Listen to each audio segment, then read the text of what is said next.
Pistado ang 17 milyong pisong halaga ng droga na inimbak sa isang bahay sa Davao City. Tinatago pa umano sa food delivery service ang droga para mabenta. Nasa frontline ng balitang yan ang ating Mindanao correspondent, Bril Montalvo. Pinasok ng mga tauhan ng National Bureau of Investigation o NBI Davao ang bahay na ito sa Barangay Kabantian, Davao City. Nagsumbong kasi ang caretaker ng bahay sa kanila na imbakan pala ito ng illegal na droga.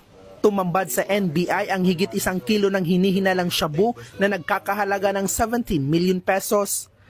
Nasabat din ang ilang liquid marijuana, high-grade marijuana o kush at iba pang kontrabandong may halong droga tulad ng sigarilyo, vape, edibles at exotics.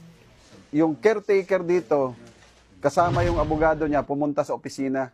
And binuksan ito kasi parang hindi niya na matake ang siyang nagbabantay dito. Hindi niya matake na ganitong ginagawa. Natakot siya na baka mahuli siya. So nagsumbong sa amin. Ang kahon-kahong mga illegal na droga na yan, tinago pa raw sa mga lehitimong food delivery services para maibenta sa kanilang parokyano. Hindi naman na naabutan ang may-ari ng bahay pero tukoy na siya ng mga otoridad. Inaalam pa kung saan nanggaling ang mga kontrabando at kung sino-sino ang mga pinagbebentahan ng mga ito. Meron na rin kaming pangalan sa owner. I'm sure papatawag namin to sa opisina through Sabpina.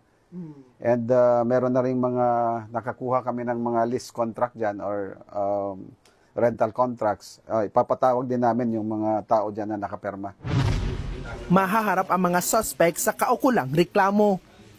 Nagbabalita mula sa Frontline, Bril Montalvo, News 5, Mindanao.